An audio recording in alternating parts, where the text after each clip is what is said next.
Shalom, shalom, family. Welcome once again to the D.C.B channel, D.C.B. CHOKMAH. My name is Lewy. I'm one of the teachers of Congregation Bay D.C.B, located in the Red Hood section of Brooklyn, New York. Our address is 382 Hamilton Avenue, Brooklyn, New York, 11231.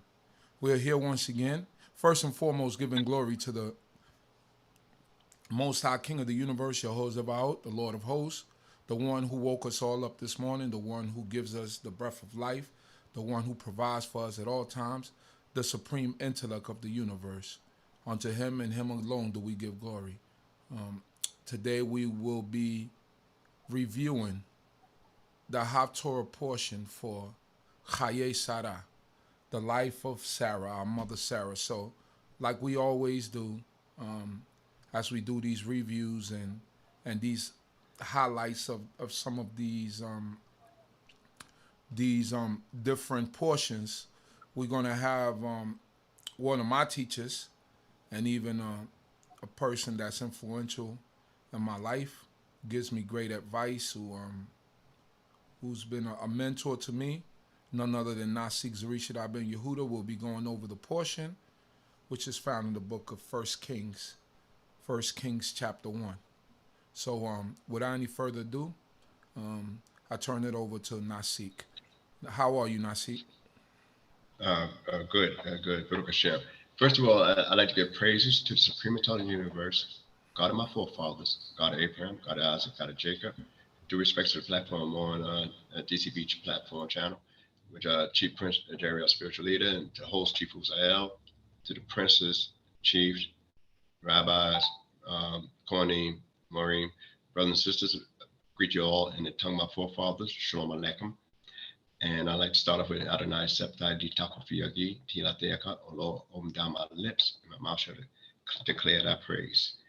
I've been dealing with the Chayei Sarah, but and then going through the Haftorah, we'll be going out of 1 Kings, the first chapter, first verse to the 31st verse. But before that, I'd like to just go back and bring out some points that I find very thought-provoking and interesting.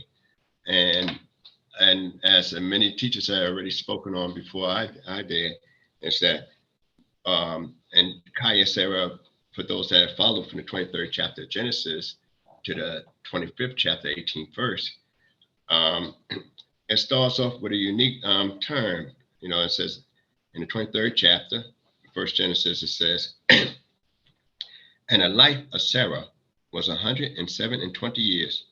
These are the years of the life of Sarah. And Sarah died in Kiryat Arba, the same as Hebron, in the land of Canaan. And Abraham came to mourn for Sarah and to weep for her. All right. Now, we, as Israelite community, we had a lot of dead, people in our community, especially lately. And the reason we say we had a lot of people passing on and dying in our community lately is because, unlike pretty much my time, I'm not sure if it was more people dying now than it was in my time, but I know a lot of young people dying now. But I'm not saying it was different in my time coming up. But the reason we notice it more is because we communicate more.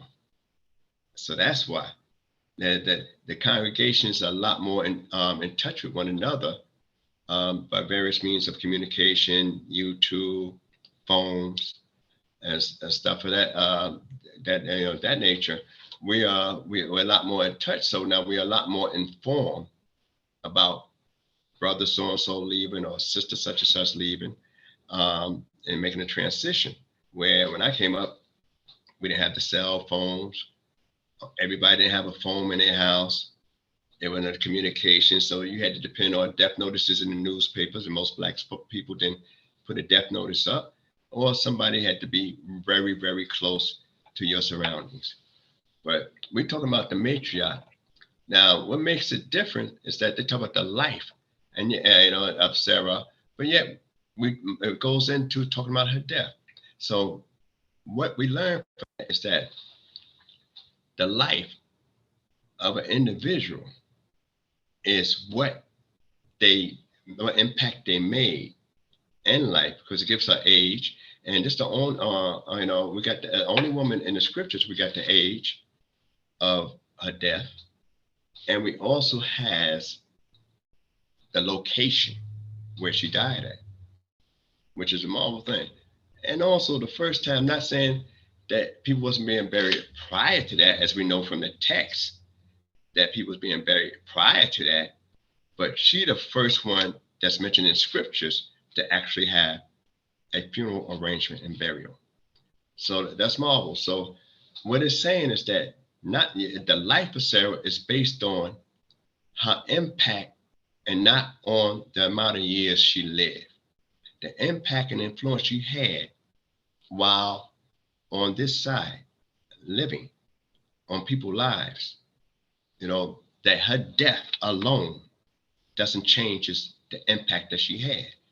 And that should be a good legacy for all of us, is that it's not how many years you live, it's how great of an impact you make on other people's lives.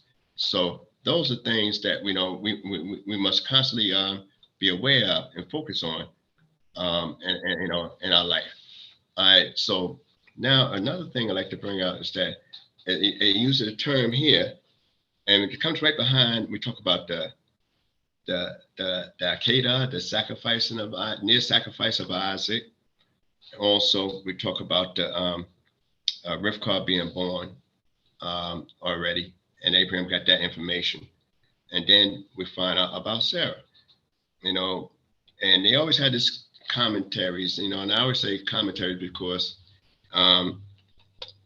you don't find all clear reasons given in scriptures, but people talk about certain things, deduce from certain things, from the text that you got certain clues about certain things. And I was listening to a Rabbi Baruch speaking about even the journey back from Haram. It's an extensive journey. So he brought out some unique points in that area. So a lot of time we have a lot of missing pieces, and every one of us learn from somebody else's comments. We all have the text in front of us, but we all learn from other people's comments. And, so some of them is close to us, some of them is not close to us. And so when I say we have certain comments in reference to it, is that you wonder why at this point in time, they talk about Rivkah before they talk about Sarah's death. It seems like it should be a reverse order. And one of the viewpoints they bring out is that before a righteous individual leaves this world, another righteous individual is already born. And sometimes, to be able to see a replacement, or hear about or know about a replacement that's in the earth, and that's what we look forward to. Who will be our replacements going forward? One of the things it talks about, and I just want to bring out this little thing, not to take too long, is that third verse, it says, and Abraham rose up from before his dead. Before that, excuse me. And Abraham came to mourn for Sarah and to weep for her. Now, mourn and weep. Normally you cry and then you eulogize. The word he uses is least poor. Least poet means to talk about something, give a little story, a eulogy. And this is the first time you actually read about a eulogy ever being discussed in scripture. So that's why the school I'm from, originally BINAH King, we always marvel at the Genesis story, because you got a lot of first things that's being spoken on according to scripture, and and how things came about, and which bear weight on some of our movements and customs today. But he recognized that he went to eulogize her first and then weep. And you say, well, why he didn't weep? This you could discuss further. Why didn't he weep first, which would be a natural movement, and then talk about it in the funeral? Because a lot of people, when they hear about somebody close to them die, they start crying first, and then they get themselves together to be able to eulogize them. But another thing I like to bring out too is that I know today we have a lot of people that's not prepared And in this case, it seemed like Abraham wasn't prepared either for the death. But he already knew that she's up in age. I already know he's up in age. And yet, why delay of saying, I'm going to secure a spot? All right, so those are some things to reflect on. I just want to go into the next part of that, and that's bring about in reference to the deliberation over a spot to bury his dead. You know, we noticed that Abraham, when he talked about burying his dead out of his sight, he didn't say up front where he wanted to bury her. He said he wanted to buy a burying plot amongst those Hittites, a burial spot amongst them. Where? He didn't specify. And he was offered to bury his dead amongst anyone, the other prestigious people of the Hittites. But he said, well, if you want me to bury my dead, only then he specified that particular spot. And you wonder, you know, why that spot. The word Mepela is actually, the cave of Mepela is actually, the kafal means, come from the word kafal, kaful rather. Kaful means to double. All right. So it was, you know, why it's doubling? There's various, you know, comments on it, but we know that couples went in there as well. You know, we know that, you know, one tradition they say Adam was buried there. I don't know, but they say that Abraham, Sarah was buried there, and we know that Isaac and Rivka is buried there, and we know Yaakov is buried there with Leah, and the only matriarch that's buried outside is Rachel. All right, but anyway, he went through a deal. We know he brought it at exorbitant price. And how we know how expensive it was? According to tradition, and those that would study, you know, history, that though we say 400 shekels of pieces of silver, most guys, a yearly worker would get only 6 shekels per season, for a year. So 6 shekels for a year. You know, he won't live most times long enough, only getting 6 shekels a year that equal to 400 shekels. So that you know how exorbitant it was compared to the wages of a worker in the field back then. And he only asked for, what was unique is that he asked for the cave at the end of the field. He didn't ask for the field. And the guy brought in the field. So that brings out some things to consider and talk about, and elaborate some of the missing pieces there and the shrewdness of it. When we get back, we know that he goes, after this year, he goes to look for a sinful wife for Isaac in the 24th. And dealing with this Chayei Sarah, that means that life must go on. So he went to send for a wife for Isaac. Now, we know Isaac is up in age now, because if Sarah was at 127, and we deal with any kind of chronological order, Isaac is 37 at this particular time. Abraham is 137 at this particular time. And he decides now, I think Isaac needs to get married and get a wife and secure the future. And I bring this out because a lot of times we talk about, when you talk about wills and stuff like that, what are the wills for? The will is for the future of your heirs to move forward. Not even so much, you know, how to put you away. But even though most of us think of the wills like my last will and testament, how I want to be put away. And that's good. And that's all well and fine. But normally, you designating and looking for the future that's beyond you at that particular point. Well, you know, and so Abraham himself was working on now trying to secure a future after death had already came into the into his midst, immediate midst. And he gets his servant who stays unnamed, but rabbinically they says, you know, Eliezer of Damascus. I have no problem in assuming that's the guy, but we know according to the scriptures, his name is anonymous because it's not so much who he is what he did and how his act and mission played a pivotal role and a substantial role for the descendants of Abraham. And Abraham ever told him, made him swear to go get a wife for Isaac from on the other side. So what is important is that the people on the other side worship idols. The people in Canaan land worship idols. So one idol worshiper and another idol worshiper, what makes the difference? The difference being the moral principles that's held on one side would be substantially higher than the other side. And usually back then, if you marry someone close that you have an affinity with, whether it's distant relatives and stuff like that, that you're gonna have less problems about talking about family background, because the family background will be very similar. They also brings out points where they say, well, if you married a Canaanite, they say, well, you didn't really get the land except through marriage. So you married into the land. But the main focus is that he went to get, have Isaac marry a wife from his people. Now imagine your father picking out a wife for you. And how did he know Isaac going to be satisfied with the wife that he picked?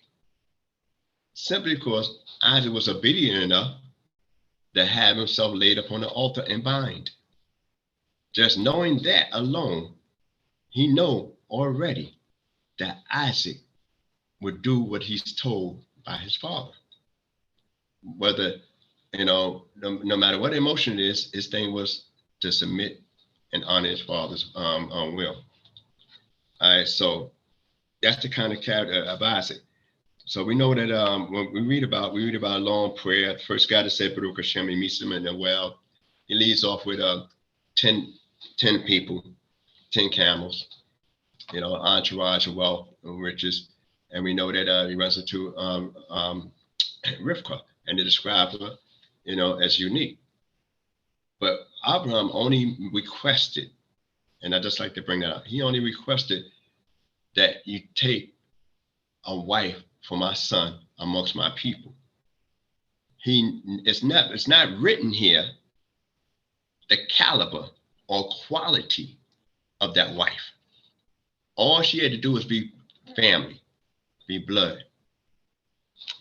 Here you have the servant not only looking for a woman, but he said, I want this kind of quality in a woman. And that's the thing. A lot of times we don't think about a resume for a significant other and a character in this a significant other. But the servant wanted an actual resume. He wanted to see some character, that, all right, I asked for a drink, but can you look past me and think about my animals, the camels? And he brought that character in and said, let that be one and the same. He didn't say about her beauty. He didn't say about how wealthy she was, and everything like that. Just, he said, if this be who I'm gonna meet at the well. And he was told where to go. So he didn't meet her at the house. He was told, to go amongst the people to a certain spot and to a certain household. But yet he stayed outside by the well. And you say, well, ain't your mission is to go straight to the door? But knowing the custom of the place, and mind you, he's from that same location. He was born over there. So he understands the customs of the place well. And he also said, look, I want this parameter. That's something that people won't do. He might give you a drink of water and then look past your horse or look past your dog and any creature you got with you. And a camel, especially certain types of camels in that region, on empty could drink 25 gallons of water, which is a lot. And that's one camel. And then I like to look at that the negotiation process. We know that we encounter Laban and stuff of that family area. Long story short, because that's not what I'm focusing on now, is that when he told the story to Bethuel and Laban, and he changed some of them a little slightly, very slight. But you say, well, why would the scriptures talk about this story in details and almost word for word with a few little exceptions and changes there? And it shows how important it was. So people might want to go back over and look at that, a little bit more and discuss it more, because there are a lot of missing things in that area that's taking place in the encounter at the well, in Laban's house, and on the trip back. All right, but she was asked by the a family, basically Laban and the mother, do you want to go with this man? So she agreed to go.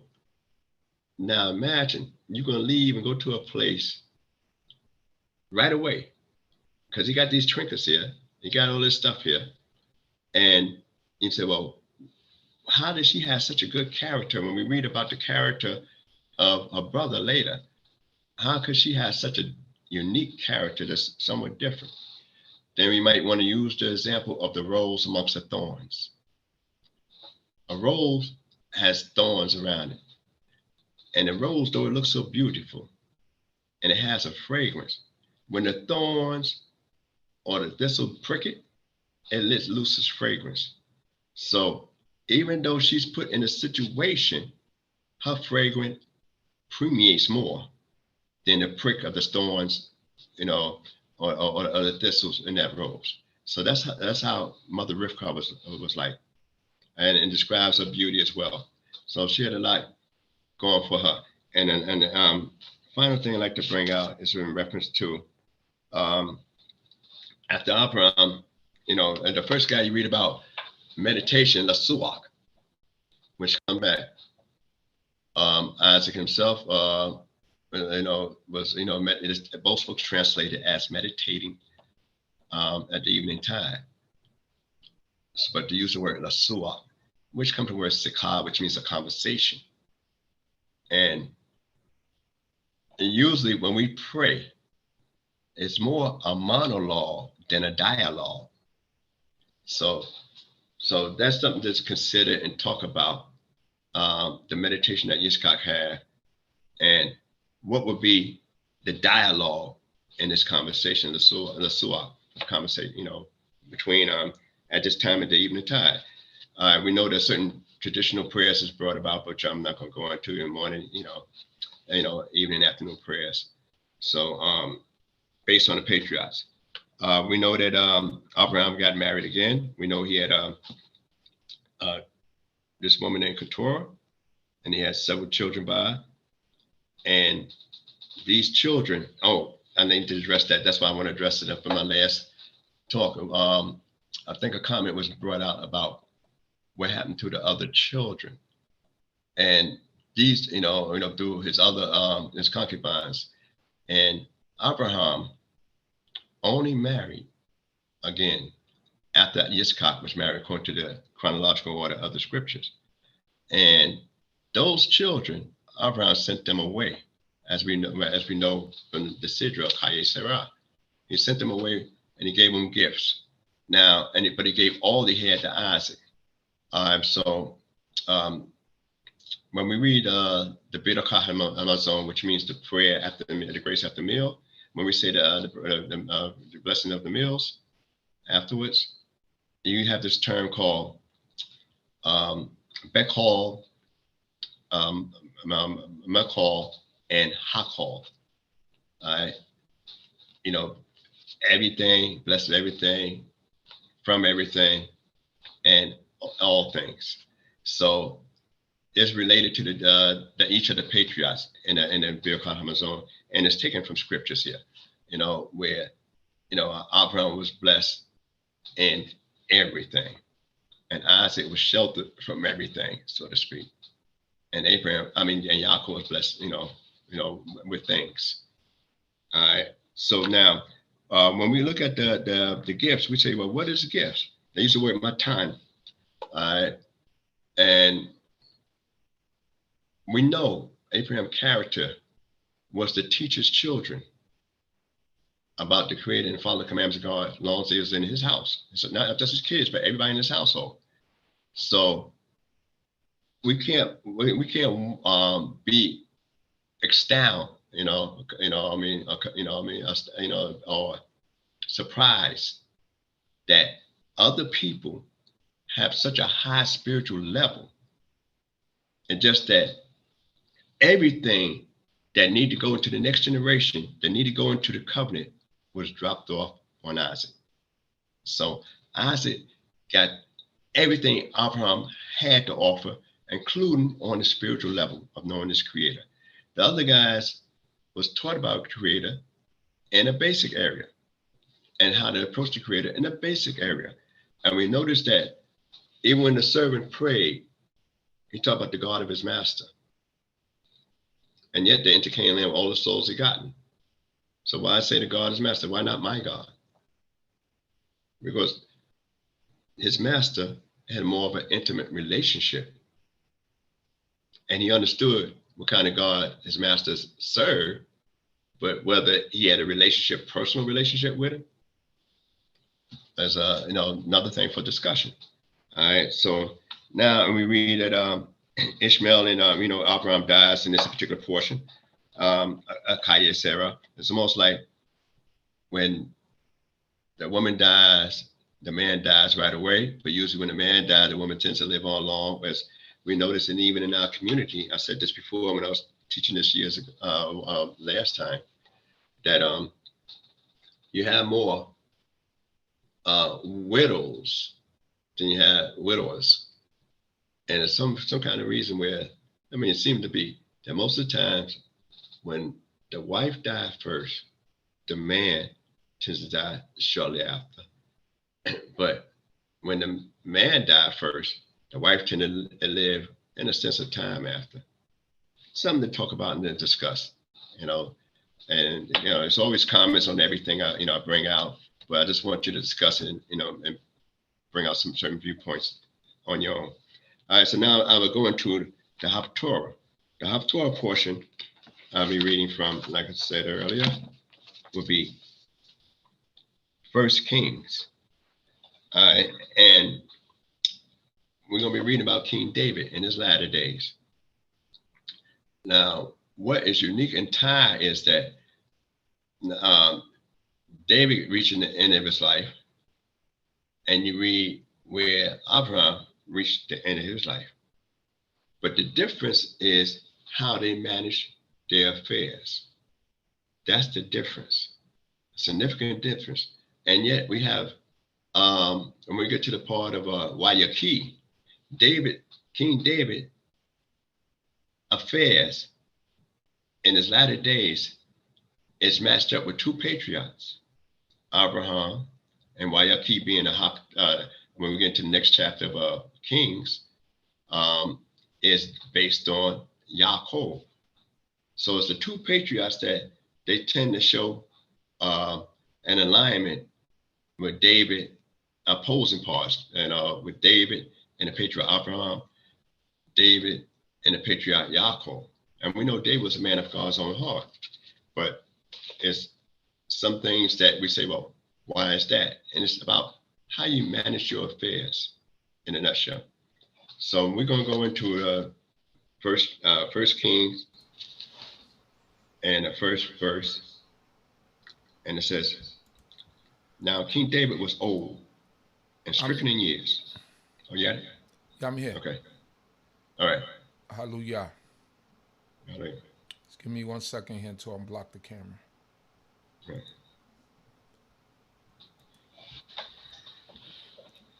So we're going to go into the book of First Kings. Hallelujah. We're in the book of First Kings, chapter 1, verse 1.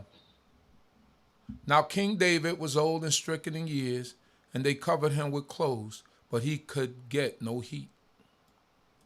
Wherefore his servant said unto him, let there be sought for my lord the king a young virgin, and let her stand before the king, and be a companion unto him, and let her lie in thy bosom, that my lord the king may get heat. All right, there, now third verse. We'll stop there. All right. First of all, right, he was old, Abraham was old. But it described him more stricken, like, hey, the years and times wore on Dawid worse than it wore on our father Abraham, who lived, definitely a lot longer. And you know, I mean, and when we look at it now, then we know Dawid was in a lot of scraps, but we were Abraham four kings, so he was in a scrap. You know, so you know, but we know that Dawid himself, you know, had a serious battle with life, you know. And when we read about, you know, in the book of Samuel, when we talk about God made his household sure, sometimes Dawid talked prematurely about his household being sure, because as we're going to get into this particular portion, the relationship is how did Abraham leave off the scene with his household, and how Dawid had to deal with his household when he get ready to leave the scene. All right, so we pick it up in the third verse. Verse 3 reads on this wise. So they sought for a fair damsel throughout all the borders of Israel, and found Abishag the Shunammite, and brought her to the king. And the damsel was very fair, and she became a companion unto the king, and ministered to him, but the king knew her not. All right, stop right there, just one moment. Now, this the servant saying something about him. You notice they didn't pray to God. You notice they said, let's go ahead and see if we could pray on this here for his help. They took it on their own initiative and went into a physical base level, pretty much, that tried to say, we want to help this king, the beloved of the Lord. And you got to say, why didn't he even say anything concerning that? So there's a lot of missing pieces here for discussion, because it wasn't David's idea, it was a servant's idea. And they brought him to the king, and he didn't resist the idea. And then it still didn't work. You don't read nothing about prayer yet. And for a man that prayed most of his life, coming to the Creator for all kinds of situations, you find this to be a little bit different. But just read a little bit further and see what we get out of this. Fifth verse. Verse 5 reads, Now Adoniah, the son of Haggith, exalted himself, saying, I will be king. And he prepared him chariots and horsemen and 50 men to run before him. And his father had not grieved him all his life in saying, Why hast thou done so? And he was also a very goodly man, and he was born after Absalom. Stop right there before we get to 7. All right. One of the things is this here. He really didn't spend much time raising his children correctly. Where we read in the early part that Abraham will raise his children and his household to follow all the commandments of God and do them. And yet we got the Haftorah riding alongside of this, showing opposing viewpoints, but two great figures. Abraham, we know, is a great figure because he's our progenitor, and Dawid, as a man of God's own heart, and a great figure in our history. And he cared a lot for the people. But sometimes, you know, you could be so outward that you don't look inward. Sometimes what's going on in your immediate surroundings. Now, one of the things I was looking at, you know, in a couple of different people, is I think this play called Fences. So with James Earl Jones and stuff, and I think the boy come to him and said, do you like me? And James Earl Jones said, ain't no rules say I got to like you. Don't you eat every day? Don't you got clothes on your back? Don't you got a place to stay? You know, and ask me, do I like you? And said, dude, I go to job and get work, you can work with so-and-so, and he pay me. He don't pay me because he like me. You know, he pay me because he owe me. You know, I brought you in this world with the help of your mama. So therefore, you know, what we do here, we ain't got to like you. You know, in short, long as we do right by you, that's what you can go by. You don't worry about people liking you. You worry about people doing right by you. And so sometimes when it talk about in the Proverbs, raise a child in the way he should go, and he will no wise depart or leave that. So Abraham would do that. David neglected that because this guy, he said he would never scold him. And that means the guy need to be told when he's doing wrong. Also, what do that Proverbs mean? There's a difference between a person that actually teach, and that's a real teacher, and a person say like teaching you certain skills, in that sense. And I would give an example. If you're in the military, the guy say you're gonna have to learn how to turn right, turn left. You're gonna have to know how to handle this rifle. You're gonna know how to salute. You're gonna have to know how to, carry yourself in the military. You're gonna have to learn how to make this bed up. If you teaching somebody how to operate a machine, you got to learn to do it this way. You got to look out for this. If this happened, this is what you do. So all you doing is making commands and demands on the individual without learning the individual. The word for education in Hebrew is kanut. That means to educate. And we always say in BINAH, education is true liberation. Raising a child in a way that he should go and not the way you want him to go. That's what it's talking about. So that means that you not only giving a child information that they don't learn, but you must also learn the child. So you giving him information that the child need, but you giving it in a way where you learn something about the child.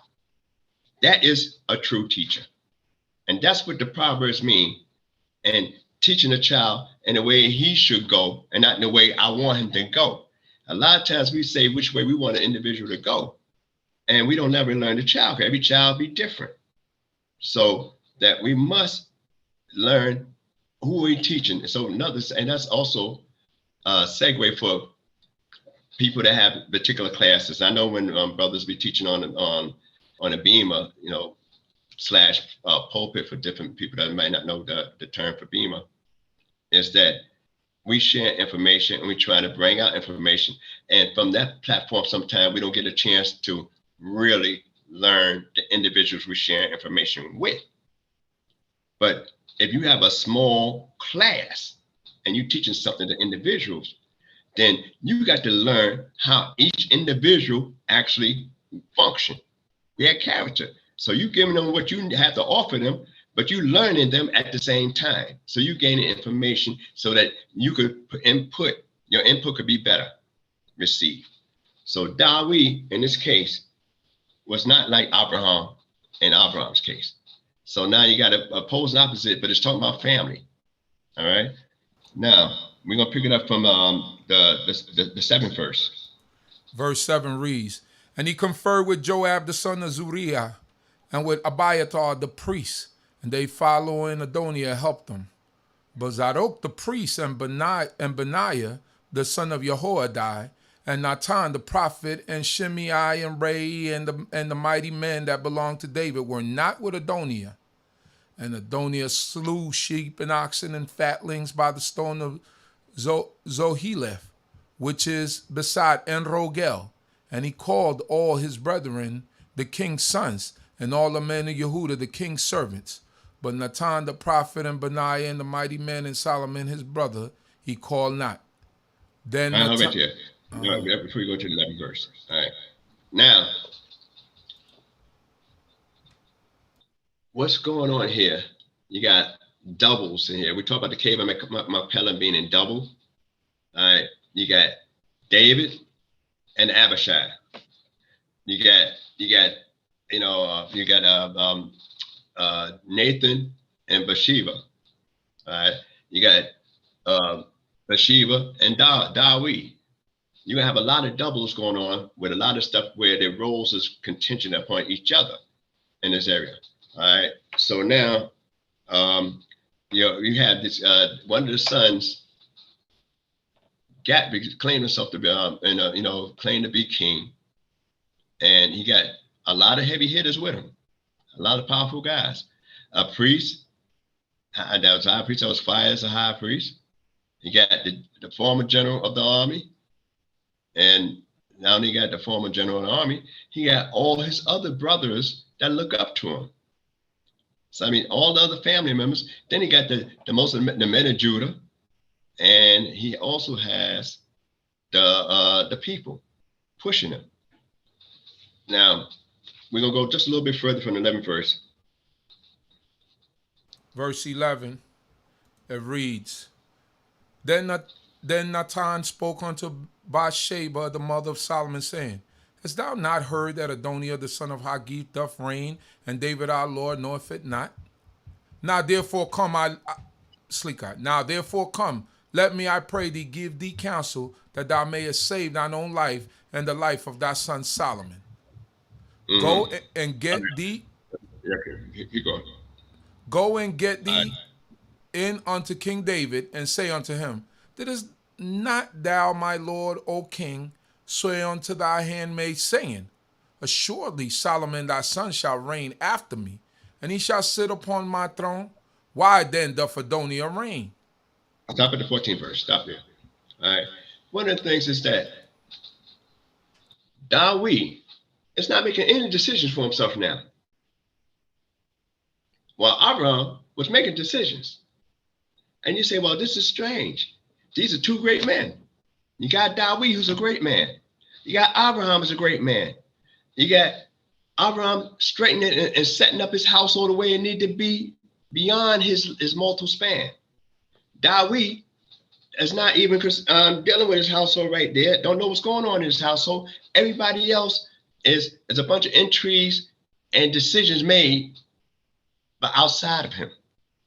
From the woman that's given to him, from his son sitting up, from the people that's confederate with his sons, and even his wife Bathsheba and Nathan the prophet.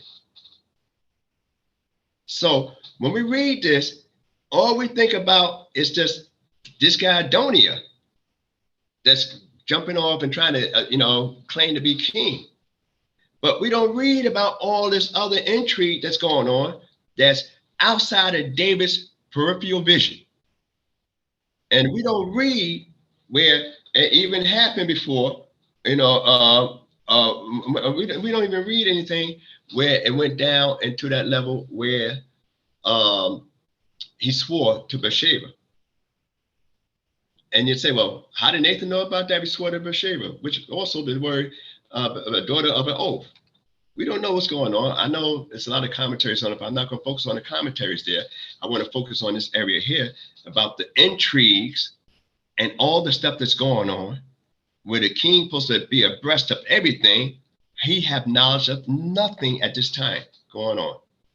And everything had to be brought to his attention. And everybody is going for their own end. From the guys that brought the young lady, the Abishai, that's them, for them. All right. And also Adoniah doing that and getting his people together, that's for him.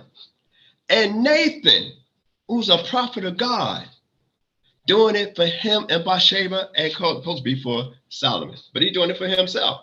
Now you can say, well, did he feel slighted that he wasn't invited? That he brought in BINAH, who's not at this episode? Or Solomon, who's not at this episode? What do Nathan have to fear? Or Zadok, that's not at this episode? So it's a lot of intrigue going on right here. And that's one of the things that when we look at this here particular Haftorah, it's almost like a novel. All right, let's read a little bit back and we pick it up in the 14th verse. We are in the 14th verse, and it reads on this wise. Verse 14. Behold, while thou talkest there with the king, I also will come in after thee and confirm thy words. And by Sheba. Let's stop right there. Now that's really, saying like you need some help in getting this here done The prophet need help. Sheba need help. In regards to what Dawi's position is. So we got to look at it for what it is. And the thing about Torah is that even our great heroes and our great people that we look at too, they're human beings and they have flaws. And these flaws, we're not supposed to, imitate the flaws. We're supposed to imitate their righteousness, but we learn from their flaws without going through it. So this is one of the examples. And that's why, I kind of like this Haftorah in the comparison. And mind you, like I said, this guy, David, is compared to two patriarchs. One Haftorah is for Abraham and another Haftorah, which is within this First Kings, 2nd chapter. So is with YAH, with Yaakov. But let's read a little bit further. And it reads 15th verse. On the 15th verse. And Bathsheba went in unto the king into the chamber. Now the king was very old, and Abishag the Shunammite ministered unto the king. And Bathsheba bowed and prostrated herself unto the king. And the king said, What wouldest thou? And she said unto him, My lord, thou didst swear by Yehudah thy God unto thy handmaid, Assuredly Solomon thy son shall reign after me, and he shall sit upon my throne. And now behold, Adoniah reigneth, and thou, my lord the king, knoweth it not. And he hath slain oxen and fatlings and sheep in abundance, and have called all the sons of the king, and Abiathar the priest, and Joab the captain of the host. But Solomon thy servant have he not called. And thou, my lord, the king, the eyes of all Israel are upon thee, that thou shouldest tell them who shall sit on the throne of my lord the king after him. Otherwise, before you finish the 21st verse, because so much stuff going on now. This like one of them European courts thing going on, like up in Europe. Like a but we hate soap to see opera. that. We hate to see that some of our greatest heroes have stuff going on, and he's oblivious to all of the stuff that's going on at this time. And one of the things is that, and he said, you don't know, and what about that oath that you swore? All right. So now, how do they know that the king don't know without asking the king, do you know? But these are some of the things I like to bring out in this particular portion. And then what is strong about it is that she cite names and talk about Solomon's your servant, and he's not even invited. So are you mad because your son Solomon is not invited even to the feast, even though David promised you or swore that your son would be king after him? These are some things to question and talk about as we go through this Haftorah more. 21st verse. Verse 21 reads, Otherwise it will come to pass when my lord the king shall sleep with his fathers, that I and my son Solomon shall be counted offenders. And lo, sinners, traitors. Some books are today traitors. All right.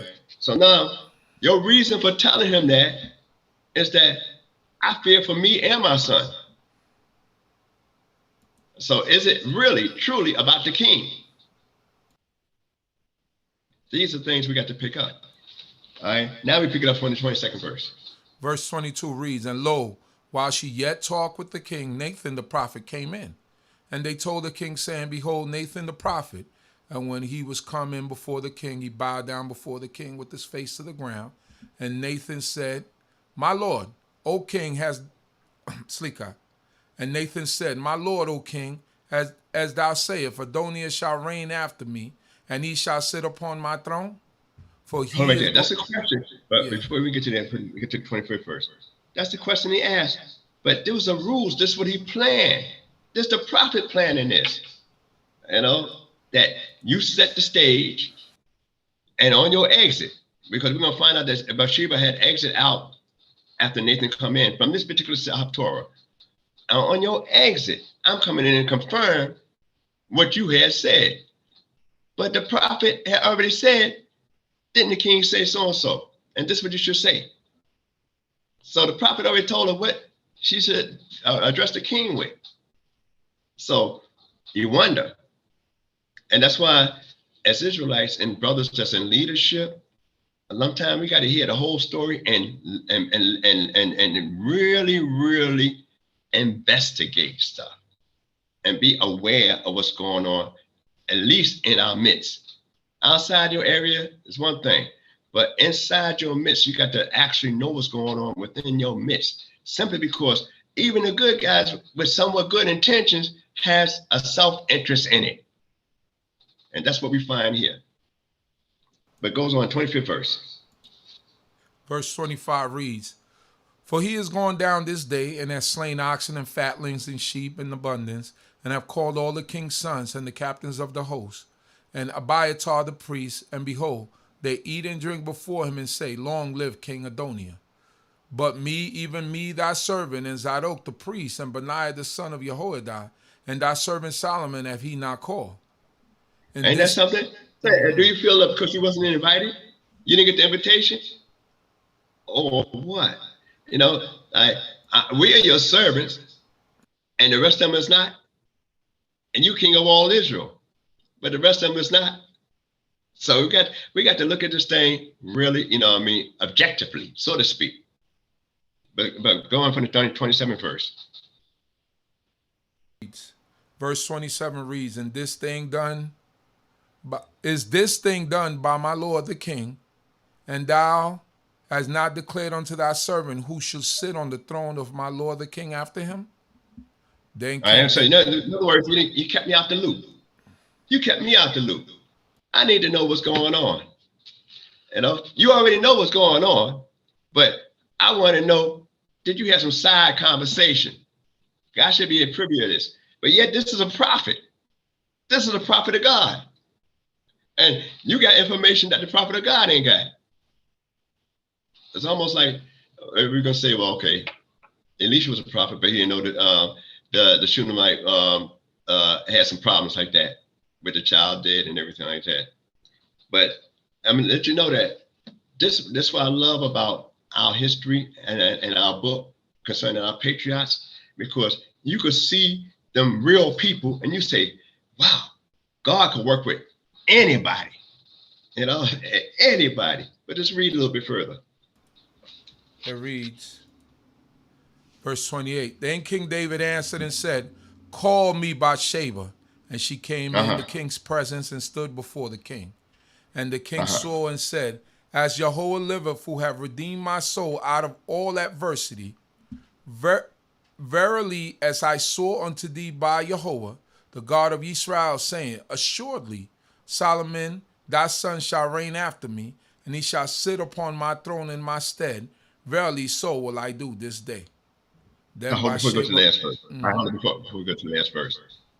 So now, David, for some reason, if we take this at face value and take it as the truth, must have swore that this Bathsheba back then, and recalled that, because it said he couldn't get no warmth, but it didn't say he was senile or had dementia.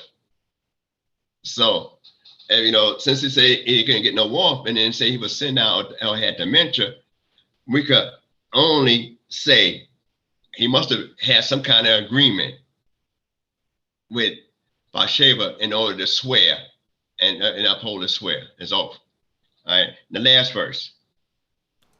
Verse 31 reads, Then Bathsheba bowed with her face to the earth and prostrated herself to the king and said, Let my Lord King David live forever. Hallelujah. All right, now what we just went through is that how you leave a legacy. Now we know Dawi ain't finished yet getting this stuff together and setting things in order, things that he left unfinished and undone. We a lot of times leave this world and leave a lot of things undone and leave it to the next individual to handle things that we should have handled ourselves. Chayei Sarah, her life was impactful. 127 years. Only time we read a number like that, or a woman that close to dealing with something with 127, was with Esther, co-ruler over 127 provinces, who also was during the time of Purim, which is another story. I know, but it's a correlation between those numbers there and what she did. But one of the things I like to say is that we must make our intentions known, and we must get ourselves in order. A lot of times when the Creator told a brother, a man, get your house in order, he's saying, you structure it. That means if you get ready to leave here, you got to leave information behind how things should be done. We call that the will. All right, and a lot of people don't want to talk about that. Like I spoke on before, people buried, even the Hittites buried, because Abraham wanted a burial spot amongst them. He wanted a burial spot amongst them. So that means that burying was not something novel. It's just that Mother Sarah is the first one we read about that actually is getting buried in the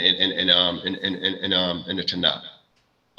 But it's not to say, we know that Moshe, we read about in the Deuteronomy, the 34th chapter, that the Creator buried Moses. So cremation is not really our thing. Now, when people say, well, is it against the law? I just say, if you go rabbinically, it's against the law. If you go by the book, you don't see examples of it where it's being noble and good. In the book, the Creator could have said, look here, I'm going to consume Moshe up in a fire, and that's it. But it read where it was buried. You read where Abraham wanted to bury. And also Yaakov said, I want to be buried there. And Joseph want to be buried in certain spots, not burnt up or anything like that. And burial, was a decent way of getting rid of, attending to the body of somebody that was created in the image of the Creator. One more thing I'd like to say before I leave, because I was talking to a brother, and I don't really have this problem on the YouTube program. I deal with other than maybe my sound, or I might talk a little fast sometimes. But what it is about the chats, and that's what I want to bring out about the chats, because I noticed, and when I look at other brothers, because I want to see what they spoke on ahead of time in reference to me doing my teachings or sharing information I have. I look at, and I said, you get a lot of distraction with the chats. You got more conversation going on the sidebar of the chats. And so when I see, oh, how you doing, sister so-and-so? How you doing, brother so-and-so? Yeah, blase, blase. And I'm just bringing this information out. Now, people going to do what they want to do. But I was discussing it, because brother brought it to my attention. And so I said, well, I don't have that problem because they see only a video clip. So I'm in and out. But I always say, leave a comment. Now, I can see if you say, well, the sound is bad, the picture is bad. But, hi, girl. How you doing, sister? So-and-so family. Once you say shalom in the chat, that should be good. If you like what the brother or sister said on the teachings, then thumbs up. Click that like. Now, I'm computer illiterate, but I know that much, in that area. Press that thing, that thumb up where it says, you like it. But the emojis, if you're talking about something godly, and you got this here brown looking emoji, whatever the case is, and stuff like that, and shoot a cross over there, and shoot fire over here, and and all that kind of stuff, it's actually not only shows a lot that you really not listen to every detail, because while you clicking that pop, pop, pop, pop, you might have missed a keyword the speaker might have brought out, and so just going forward, this is supposed to be a godly platform that the brothers in the various congregations be bringing out. And they're trying to bring all of us closer to the Creator. So we should, try to exemplify a little bit more reverence for the male or female, whoever's speaking in the various congregations. And certain emojis don't need to be up on the chat. And also, once you say shalom, you're going to always have people tuning in later. But your focus for tuning in was to get the message that's supposed to be godly coming from the individuals, to try to enhance your life. So if you want a question or something, then I know they got a comment area. That's all I look at is the comment area when I do a YouTube, see if any comments, see any questions. Perhaps I made a mistake in some areas, and I try to address it the best I can. If I can't address it, I say, I don't have any answer for that right now. But going forward, it's millions of people going to gloss over this stuff, whether it's mines or not. You know, you might say, well, it's only maybe 100 people looking at this, you know, so ain't nobody, 20 people, but it's worldwide. And then you say, well, what kind of group of people is this? When they use those type of emojis, and they say this is supposed to be a godly people. So, and then all these conversations that stays on the chats. So I'm just saying, I mean, people going to do what they want to do, but I'm saying we got to be better going forward. And so any mistakes by my own, and the opinion that it's not necessarily D.C.B. opinion, just me, you know, Crown Prince of Zurishaddai, speaking in reference to that moving forward, because I want our people to look, you know, and present the message of the Creator in the best light as possible. Hallelujah. Nasik, I have a question.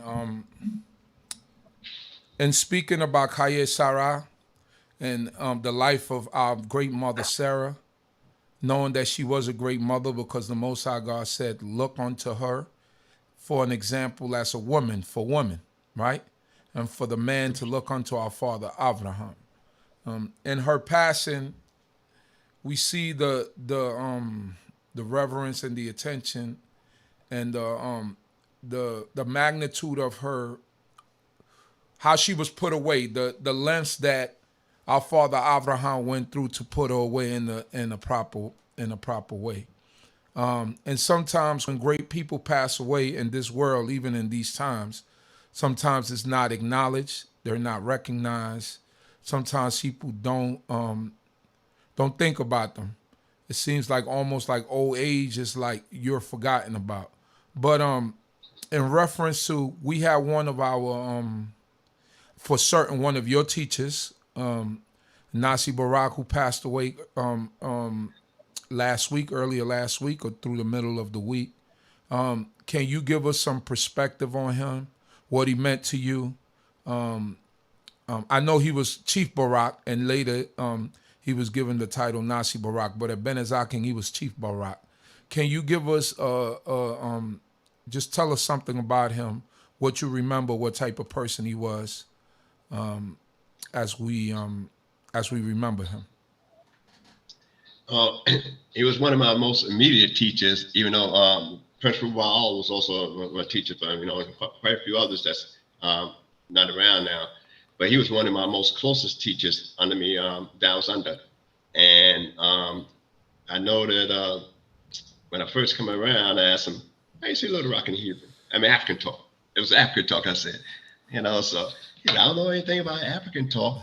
And I'm saying, he sounds strange already because I didn't know anything about Panamanians and anything like that in Bed-Stuy in those days. Because either if you had a strange accent, you from Jamaica, and everybody's from Jamaica, and he didn't have the regular Jamaican accent. and then he spoke Spanish, you know, and so I used to have to go to his house for scriptures and Hebrew class and stuff like that.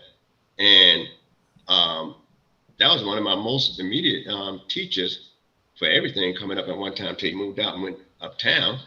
Then, but thanks to, you had a lot of good teachers in the camp. But as far as class, actual class setting, you know, I was in his class. I was in his wife class for a minute for the beginning Hebrew, because there was a couple of young ladies that I knew that was in that class, and they knew more Hebrew than me. They knew the Aleph Bet. And I said, wow. I said, what this strange looking stuff up on that paper, whatever out there. And they talking about how to learn it. And so I had to go through her thing first before I got to Barak first. And I said, I'm gonna learn this Aleph Bet in one day, because I don't want to be, you know, I didn't want to be sitting in the class with this other young sister that knew me, and she was a little bit in knowledge of herself before I was, and she knew that, and I didn't know anything. And I was fortunate too, because a lot of books and teachings. Well, not only he taught Hebrew, but the classes also was about scriptures. And I never, ever read anything in scriptures, period. And I was an honor student coming up to school, in public school, you know, scholarships and everything. And I never read a scripture till I come into camp of BINAH Zakim. If you asked me what was the first page in the scriptures, I would never know it. I didn't have a clue. You tell me about Adam, hello. Oh, that's the only thing I know about Adam. What's going on? I don't know what's going on because I never read it. And thanks to guys like him, I learned a lot in scriptures. And what I really admired also, what was unique in those days, was that when we go in the corners, he was one of them guys that not only expound the scriptures in English, but he started speaking in Spanish, and we say, wow, there's a black guy speaking Spanish back then, because I didn't know too many. You know, that's like a needle in a haystack back then when I grew up. Right. That that you had a black guy hanging out with other black guys, other than just a funny little accent that he had, that he knew Spanish. And so he'd be out there on the corners saying something in English, and whatever verse he's talking about in English, he'd start kicking it in Spanish, you know.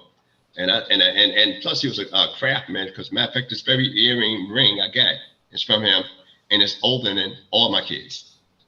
Wow. And I got children that's half century, but the very ring itself I got in my ear is older than all my kids. Wow. He was phenomenal. We had some phenomenal guys for the time element there, with the lack of availability of sources that we have today. Had the brothers had the sources and availability that the young brothers had today, it'd be far more advanced. I admire guys like yourself, Chief Uzael, and young brothers is coming up behind me and everything like that. And I tell them, I said, y'all know a lot more than our teachers in the book coming up, because y'all have more availability. So the way y'all teach, y'all be like the super weight teachers of our time back then. But from what we had and how the brothers came up, the Creator brought us along slowly but surely, but always trying to get the next generation to stand on the shoulders of the previous generation. So you don't have to go through that. But he was a craftsman when it comes down to that, and not only that, he also was one of the guys that actually, and this is some people don't give him credit for, is when he went uptown to Harlem, that he started using what they call the old ancient script. That's referred to in Hebrew. And it became a normal thing for the guys uptown. When he came over and joined people in High Shabbat, it became a normal thing for that. Even the bracelet I got now, I have my name in that script, and I changed it over and just put something else on there.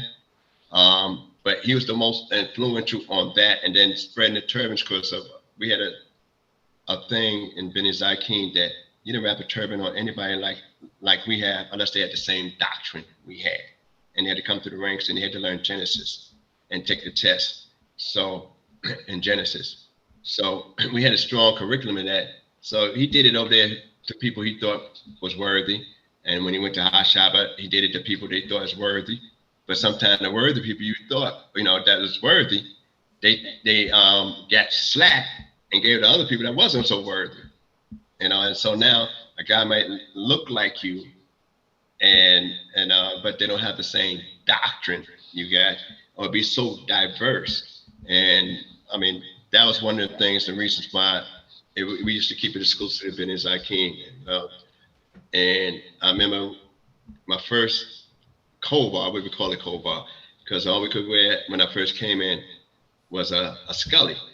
And I'm not sure if he gave me one or somebody else gave me one, they put on the back of the head. So I'm looking like a little black Jew boy in the hood with the thing on my head. And I said, well, I need to get me one of them 5% looking things. Right. Because it was plain black. Yeah. Yeah.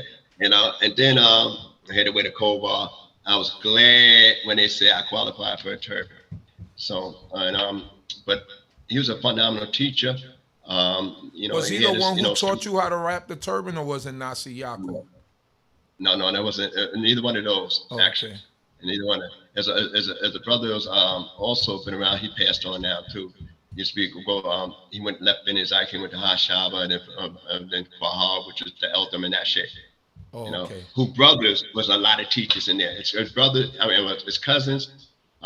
He had several brothers. He was the only one who was not an officer. Matter of fact, out the bunch, I think, because he had his cousins, Prince Yehudah, Prince Shasha, and I think Anaris was his brother, but I don't think Anaris was an officer, for sure.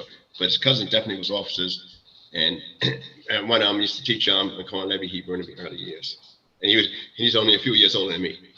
Okay. Okay, so would you say somebody like, not just a little bit off the script, would you say someone like Nasi Barak would be considered on the Mount Rushmore of Israelites as we speaking about coming over and turning over the culture to where we got it to this point where no doubt, no doubt about that, because Prince and Benny Zakim, we did it, and I know for a fact as a youth, and I'm years behind the formation of Benny Zakim, as a youth, that the influence of the culture, the places that didn't have it, strong, like Uptown, Pop Evans spot, he was a craftsman, leather works, metal works. That's Chief Barak, Nasi Barak. Hashaba, firsthand, not this, not condescending. Everybody had their strong points. He's the one that brought that out, because I know firsthand when he used to come in with a attaché case, and the closest they might have to culture is a poncho with a hole in the middle, and a scully. So I said, that's what I know firsthand. So Barak is the one that's influenced for that, spread. But Prince might have brought it to one that level, but Barak brought it in a whole nother level wider and like that. So he emulated the Prince, so to speak, Prince Yaakov, in a magnanimous way, because you had a lot of teachers, even the one he studied under, didn't push the culture like that, didn't have the other skills they had. These are strong teachers. Yeah, he was. So he was basically, if you're gonna say, a patriot for the nation of Israel, you gotta have to say he's a patriot himself, coming from a country of Panama, having the language and stuff like that, and coming on and influenced a lot of brothers from this side.